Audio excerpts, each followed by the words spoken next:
Welcome to episode 58, North Dakota.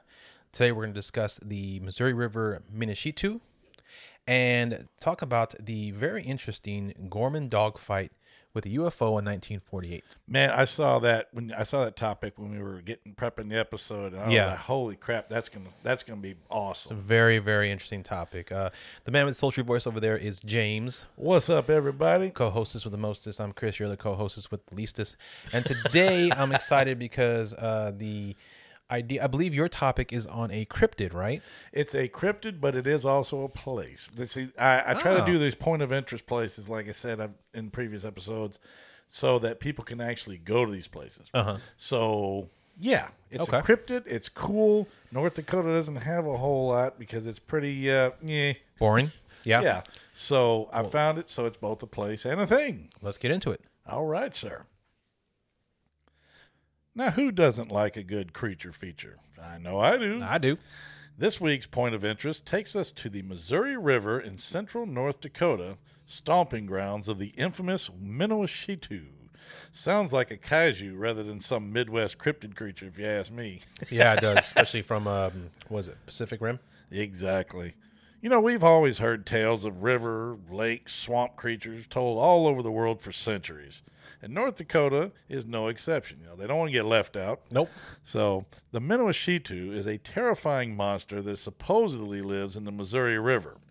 Legend has it that although many have claimed to have seen the creature beneath the water, which in itself would lead one to doubt the authenticity of the story, you know, only once on record was it ever spotted on land by one man who lost his mind and died shortly thereafter. No way. Cool. The man was able to give a description of the beast. He said it had red buffalo-like hair with a single eye and horn and a long and jagged spine sticking out of its back, and apparently any encounter with this creature is deadly. Cool. Interesting description there. Yeah. I did find a picture of it, and it looks like a cow with a single horn, a cyclops cow with a horn. Big old hooves. A cyclops unicorn cow, huh? But it is, you know, there's something interesting coming up about this whole thing, though. Okay. Legend warns us that anyone who comes face to face with the Miniwashitu will shortly? Well, that's what it said. Will go insane and die.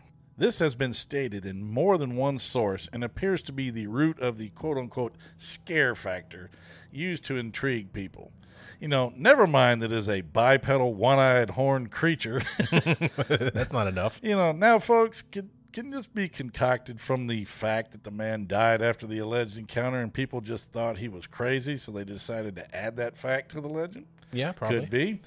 It also begs to ask, why did they believe him enough to continue propagating the tale throughout the land? Tourism. I don't know. I suppose so, yep. In my research, I actually found a zoological classification of the creature. Somebody actually wrote up a zoological classification on this thing like you would read in like an encyclopedia of animals and stuff. Okay. So, why not? I thought I'd share it. I did not write this, but Okay. Let's see what you got. The Miniwashitu. Chateau. Get any great pipin. Yep.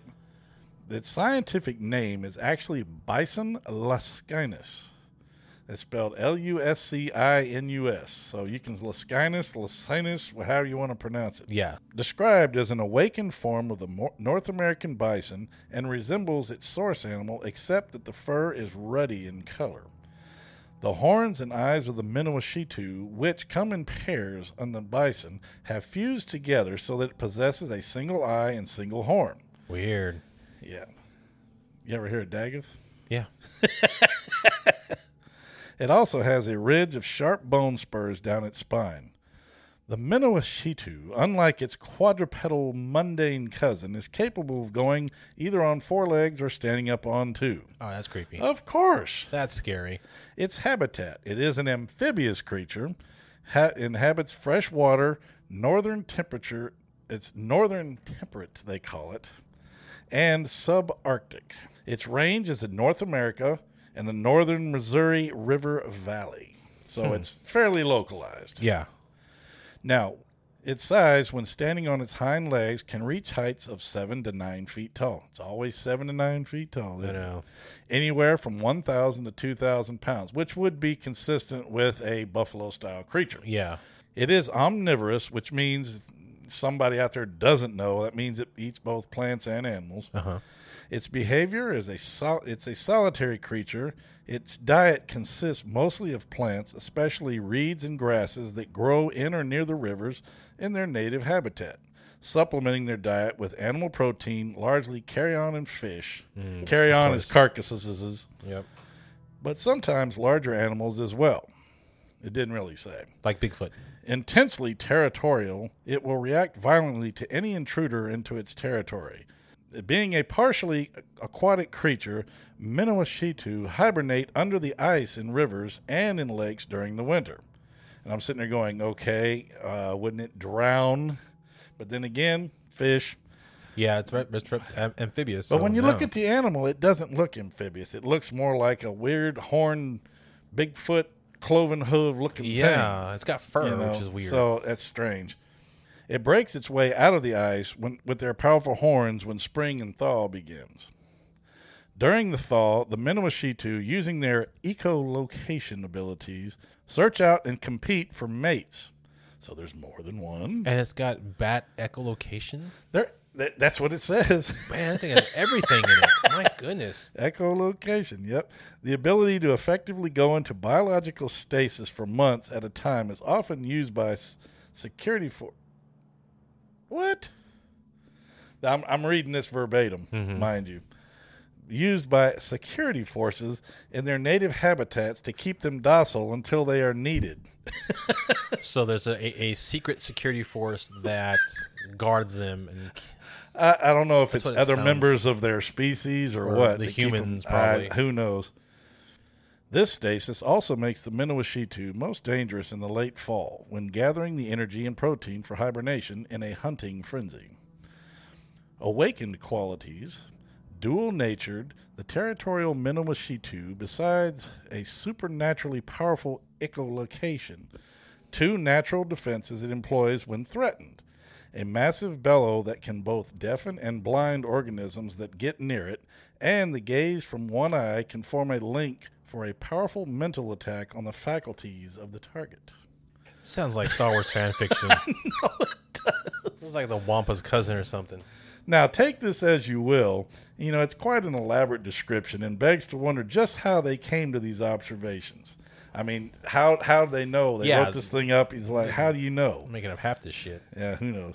People can have quite the imagination, but I did find the following by someone I would think to be considered a legitimate source, which surprised me. In 1921, author Melvin Randolph, one-time curator of the North Dakota State Historical Society, wrote this, quote, "It is said that in the long ago there was a mysterious being within the stream of the Missouri River.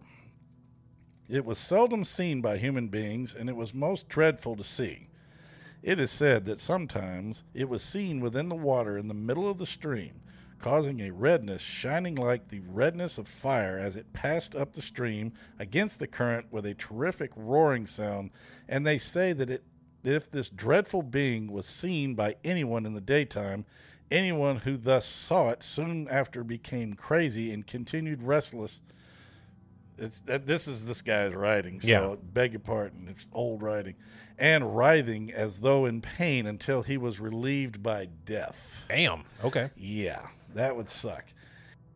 "And it is said that one time, not a very great many years ago, this frightful being was seen by a man, and he told of how it appeared.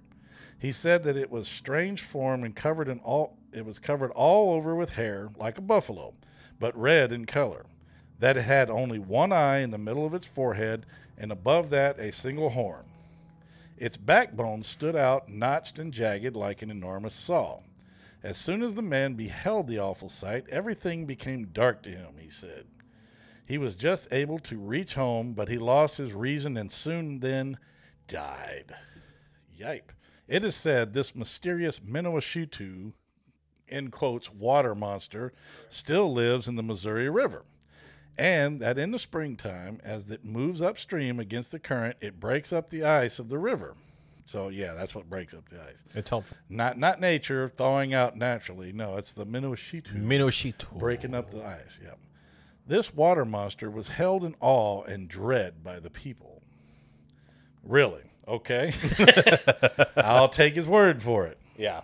Now, I tried to find more information on sightings. Much to my surprise, and I mean that sarcastically, there was not much to go on besides the word of mouth and stories passed down over time, which is why I both like and dislike legends like this. A lesser-known mysterious creature in a sparsely populated region does have some intrigue, and as a believer in the cryptids, you know, I believe in cryptid creatures. Yeah, me too. I love to hear about the variety of monsters out there, just waiting for us to see, discover, and study. You know, as for myself, and I think Chris as well, we always are willing to listen to a story, study the facts and the evidence, and other information that we come across. But make no mistake, just because we feature a creature on our show does not give said monster any validation from us. We just report the facts and what we know. That's right. We choose to share these legends because they are indeed fascinating, and we hope that at least some are factual in basis. You know, the good thing is most of these legends, like the Miniwashitu, there is a description, a geographic location, and they are accessible to all who dare venture out in search of these strange creatures. You know, add to all this the millions of sightings of all the cryptids throughout history. Do you think they all lied? You know, I sure as hell don't. No. So when in North Dakota, rent yourself a raft, take a little trip down the Mizzou River, run some video, and remember, if you encounter the old one-eye, don't look him, you know. Sorry. I know. Hey, I did that on purpose. Well, very good. Yeah, go on. Now, if you encounter old don't look him in the eye. You might just go crazy or worse. Maybe they make goggles for this. I don't know. What do you think? I think they do. Some anti-monster goggles? Some They Live glasses or something. Yep. But I found that very obscure. The best way to describe him, like I said, I see him standing up. He's cyclops-ish. Okay. Has a very large mouth like a cow. Okay. You know, buffalo's mouths are a little less pronounced. This guy had a larger mouth, and he did have the one horn. And it did curve upward. It didn't go out straight like a unicorn or anything. Right. And he did have the spike, you know, the little spikes on his back like a little mini stegosaurus or something. But it's just a weird-looking creature. That's interesting. Like I said, it was a neat little legend, and who knows, you know. That I know the locals like to make stuff up or carry it down, but this guy, like this historical society guy, actually wrote that article. Right. So I consider that a halfway respectable source. Unless he was just out to make money, because I don't know the fella, but this was 1921, so. Oh, it was a long time ago then. Yeah. It was before video and before they could take, you know, really decent pictures and stuff. So. Well, this is before the huge Bigfoot craze that started with the Patterson-Gimlin film, so. Yeah.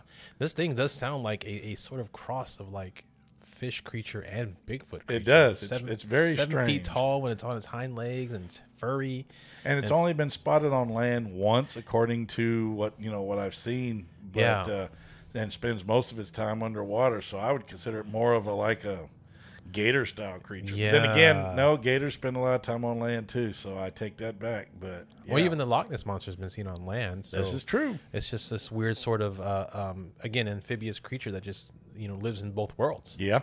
But this one's got echolocation, which is this thing has everything. Well, it's got the mental powers too. Yeah, so and that mental probably powers has something to do with it. So if it can reach out and grab you, someone was just writing some extensive Star Wars fan fiction, a Jedi mind trick, and just wrote this creature, and then lost their paperwork, and it was found by somebody who's like, "Oh my gosh, this sounds like a real creature," and then holy crap, they ran with it. Discovered in an attic somewhere, and they wrote it up as fact. Yeah, like this must be real. Yep. No, it's pretty cool. I like that description. It's a crazy, scary sounding creature, though. Yep. I mean, it can get you in the water. It can get you on land. You're not safe anywhere. And you can go anywhere on the Missouri River and supposedly be able to spot it. So, and I bet you its mental powers are part of the reason why the guy went crazy, because it may have well, that's what they claim. It forms a mind link and drives you insane because it gives you that stare. It gives you the old one eye. Gives you the old ex-wife stare. That's it. Makes you go crazy. Yeah. Yeah. The wives do that, man. Yes, sir. Yeah. Very cool, man. All right. All right, man. Cool. All right, well, that's a great story. I had never heard of the. Say it again. A Miniwashitu. Miniwashitu, but now I want to go hunt for one. Yes. And see if it will drag me back to its watery lair. But don't look at it. And I will not look at the one eye. Because I don't know if you can look at a reflection, do like the Medusa, thing, thing, trick it with a sword or trick it with a shield or something. But I don't know. It does. It also does sound like a creature from like the Odyssey or something. It does. It sounds very. I mean, the it Cyclops does. Yep. Sounds like one of the creatures from what is it? When I look at it, yeah, best way I can describe it, minus the tail. If anybody's ever seen the old Star Trek and they remember that white animal creature that attacked Kirk called the what was it? Hang on, I'll get it. The Magatu. Okay. If you look that up, kind of looks like that. Yeah. Except that's more ape-like in the face than this thing is. This is more cow, but it's kind of that kind of build. Yeah. It's, the bipedal and stuff like that because it went on both 4 and 2 legs when it jumped him. But yeah, it sounds like something from what's that damn movie with the Odyssey with the Jason and the Argonauts? Yeah, that, and then the other one with the Kraken. Oh, the Clash of the Titans? Yeah, the original Clash of the Titans. Definitely the Clash of the Titans looking thing. Yeah, it sounds just like something from that. Yep. Movie scared the hell out of me as a kid. Yeah, it was pretty creepy. Yeah, it's pretty great. All right, bud, why don't we take a break and get something to drink? Indeed. And then we'll get into this UFO dogfight. Yes, sir.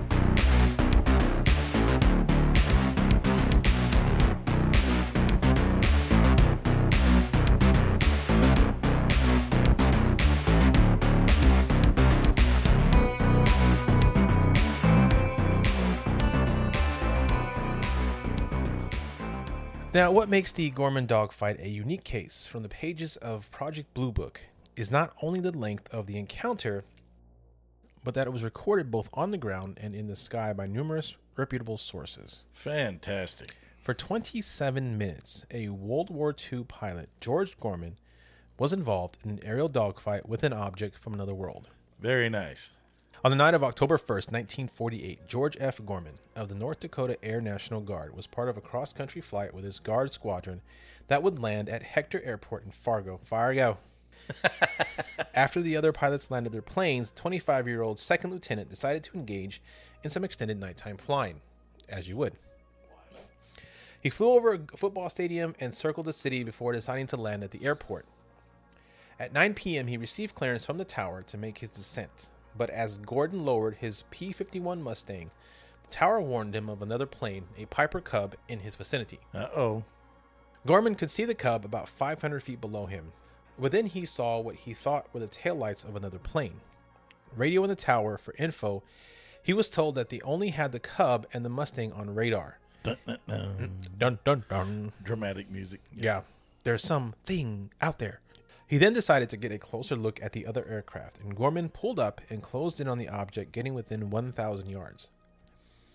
In his report, Gorman stated, quote, "It was about 6 to 8 inches in diameter, clear, white, and completely without fuzz at the edges. It was blinking on and off. As I approached, however, the light suddenly became steady and pulled into a sharp left bank. I thought and it was how big? 6 to 8 inches. Just a little bitty thing. A little bitty thing, yeah. Mm-hmm. Huh. Yeah. I thought I heard that. I was like, what? It wasn't some huge aircraft, but like it was Frisbee size. It was bright enough for him to see at least 500 yards out. Wow. I thought it was making a pass at the tower. I dived after it and brought my manifold pressure up to 60 inches, but I couldn't catch up with the thing.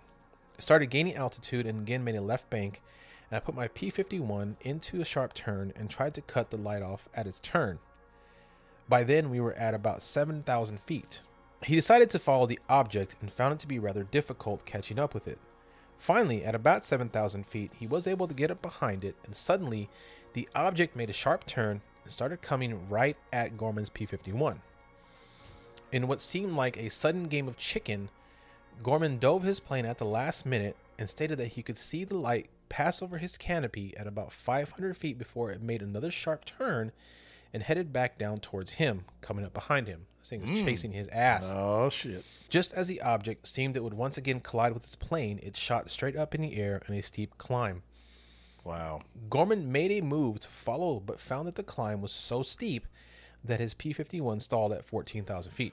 Well, that's not bad for a prop plane, though. No, it's not. And a P-51 is an incredibly powerful and very fast. Yeah, wasn't that what Mantell was flying? Yes. Yeah. As a matter of fact, the Mantell, same thing, but he did a circular motion all the way up to 25,000 before his cutout, I think it was. Right, but we've heard again that this P-51 is just a beast. Oh, it is. Yeah. It's a great, great machine.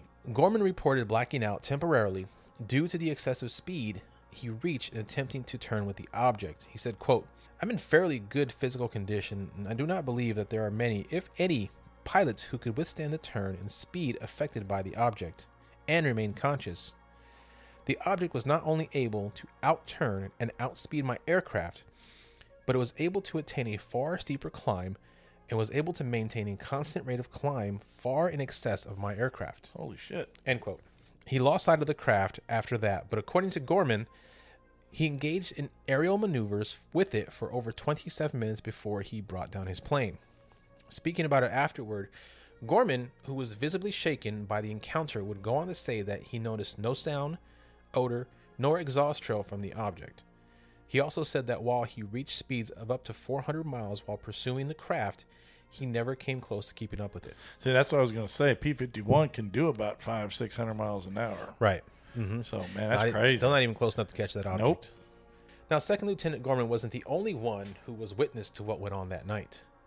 Air traffic controllers Lloyd D. Jensen and H.E. Johnson, who were manning the Hector Airport Tower, also witnessed the spectacle. According to Johnson, who reported seeing the Piper Cub and the UFO at the same time, the object was, quote, traveling at a high rate of speed, end quote, and was, quote, fast enough to increase the spacing between itself and Gorman's fighter, end quote. Johnson described the object as appearing to be, quote, only a round light perfectly formed with no fuzzy edges or rays leaving its body. So this is like a legit orb. White, bright, circle. Yep. Yeah.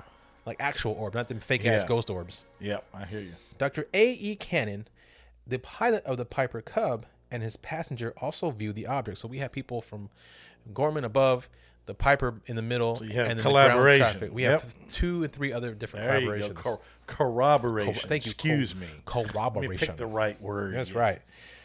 Both in the sky and upon their return to the airport, where they immediately joined the traffic controllers at the tower.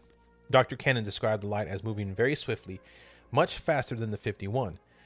2 Civil Aeronautics Authority employees on the ground also reported seeing the object. So we've got 6 people, not counting Gorman, already seeing this object. Yeah, that's what's fantastic. I love when they have, multiple witnesses. Absolutely. From all over. Fantastic. It's like that one we did in what was that one? The one where there was like 50 people in town that witnessed it, including the mayor and the chief of police. Wasn't that the one where it's like that was an overwhelming UFO? Yeah, it was. I think it was like New Jersey or something. Jersey, I think it was like 50 UFO sightings in like a span of a month. No. It was one UFO that was seen one night by like 50 plus people. Yeah, all in the same night, including the mayor, chief of police, council members, and at one point it was seen siphoning water from nearby reservoir. That's right. Yeah, that was part of Jersey though. If I remember correctly. Some researchers have speculated that perhaps what Gorman saw was another plane, perhaps one that was a government secret project. Of course, the government. Many points out that 1 year earlier, Chuck Yeager made his famous flight in the Bell X-1, breaking the sound barrier. Yes. However, many people, including a Dr. Travis S. Taylor, an aerospace engineer and author of Introduction to Rocket Science and Engineering, credible, believes any other aircraft would have been apparent to Gorman, as even being advanced, the X-1 still looked like a plane. Yes, it did. Others speculate a secret rocket test, perhaps from the clandestine initiative Operation Paperclip, or the R-1 rockets from the Soviet Union, which had begun testing that same year. Yeah. However, no matter how advanced the rockets were, All maneuvers were done in a slow method, unlike the craft that Gorman saw. Exactly. Plus, hello, 6 to 8 inches. Yeah, it's round. It's round. 6 to 8 inches. Yeah, Sorry, even this if is a no rocket's, rocket. Even if a rocket's coming right at you, which would probably look like a 6 to 8 inch round circle, at some point when you go around it, you're going to see the cylindrical tube. Exactly. Even more standard explanations were put forth, from weather balloons to the bright appearance of Jupiter that night. Always go with the damn planet. Of course. The weather balloon explanation became the official one, Project Blue Book, as the Air Weather Service revealed that they had released a lighted weather balloon 10 minutes before Gorman saw the object. Here's what I say to the government and their stupid weather balloon explanation. Weather, they can kiss my ass. Okay? You people hiding stuff from everybody all the time. There's so much out there that you do not have the right to withhold from people. I don't care what you think, if people can handle it or not. We have the right to know what the hell is flying around our planet. I mean, if there's UFOs and stuff, we have the right to know about it. Let us decide if we can handle it Exactly. or not. As for their explanation for the seemingly incredible movements of the object described by Gorman, those were due to Gorman's own maneuvers as he tried to chase the bright object. Essentially, investigators wrote, his high speed gave the balloon the appearance of moving in opposite directions as he passed by. Yeah. I don't know if they had video on them on their wings back in those days. Video? No, they didn't have cameras back then. No, I was going to say, because if they had, roll film on that bitch. Because cameras back then were like 600 pounds, so they're not going to put that on a plane. And they have them on bigger planes and stuff, so not fighters. Was he hallucinating? Perhaps from some sort of side effect of his time in World War II? No. Government investigators found him to be a credible witness, noting that he, quote, did not make the impression of being a dreamer. He reads little and only serious literature. He spends 90% of his time hunting and fishing, drinks less than moderately, smokes normally, and does not do drugs. He appears to be a sincere and serious individual who was considerably puzzled by his experience and made no attempt to blow up his story, end quote. So, what did Gorman see and interact with that night in 1948? It's unsure, but Gorman never spoke publicly about it again, but was known to tell friends that he was never convinced that he had been dueling with a lighted balloon for 27 minutes. Hell no. He would return to the Air Force full-time, reaching the rank of lieutenant colonel before retiring and passing away in 1982. Author Travis Taylor has his own theory, stating it was, quote, possibly somebody was playing around with the rocketry, end quote, although he admits there were no known testing facilities in that area. Gorman's final word on the dogfight was thus, quote, I am convinced that an object was governed by the laws of inertia because acceleration was rapid but not immediate. And although it was able to turn fairly tight at considerable speed, it still followed a natural curve, end quote. So in other words, no 90-degree stuff. Yeah. It had to follow our earthly laws of physics. Yeah. But it did it so very, very easily. Yes. And without much strain on its whatever it was. Gotcha. Yeah. Some time traveler with a drone. Maybe it was. I mean, I don't know because I'm pretty sure even back then P-51 could catch up to a drone nowadays. Yeah. Drones are not that damn fast. Yeah, and like I said, back to the balloon theory, they can shove that because I have seen full-size hot air balloons. I have seen weather balloons. I have seen those dirigibles. I've seen all that crap. Yeah. None of that stuff can go anywhere near that speed. Even if the basket was empty and you launched a hot air balloon with nothing in it, it's not going to go no 400 miles an hour. And again, it went more than 400 because Gorman went 400. He was going 400 and it was outrunning him. Yeah. So not only could it not go that fast, but even if he had gone within 500 feet of it, I'm sure that when he dove, the vacuum his plane created would have probably dragged the balloon down with him. Instead, it went the opposite way and went up. Exactly. Further. So, yeah, the balloon doesn't make any sense. Obviously, it's not a rocket because rockets don't do all those fancy turns, at least not back then. That's a great story, though, man. Yeah, man. It was really neat to again, it's like the third UFO dogfight, or at least UFO plane encounter we've covered. Yeah.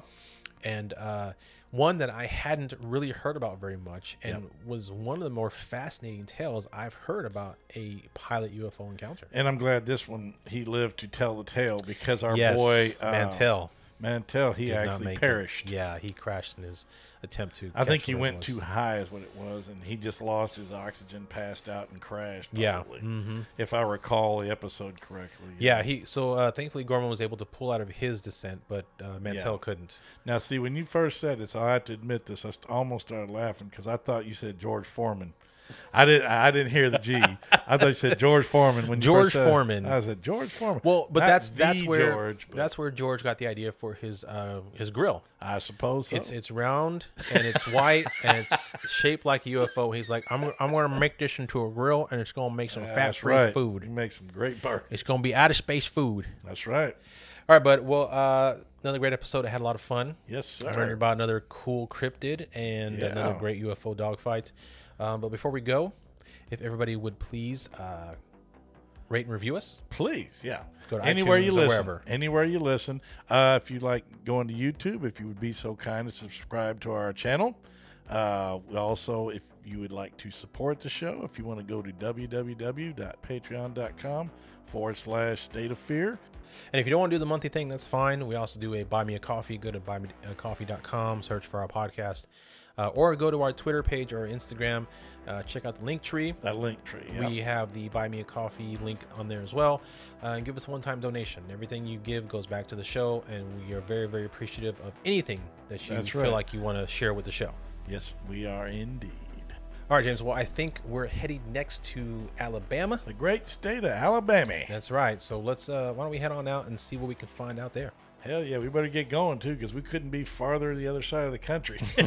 Well, North Dakota to Alabama. We'll definitely need some coffee. So yeah, help. Yeah. Yep. All right, guys. We'll see y'all next week. Take care, guys.